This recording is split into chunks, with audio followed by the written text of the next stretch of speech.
জয়গুরু জয় মা। আজকে মহাশিবরাত্রি ব্রত। আমরা আজকে জানব যে শিবরাত্রি কেন পালন করা হয়।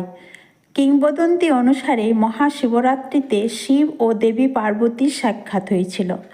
ফাল্গুন চতুর্দশী তিথিতে ভগবান শিব দেবী পার্বতীকে বিয়ে করে গৃহজীবনে প্রবেশ করেন।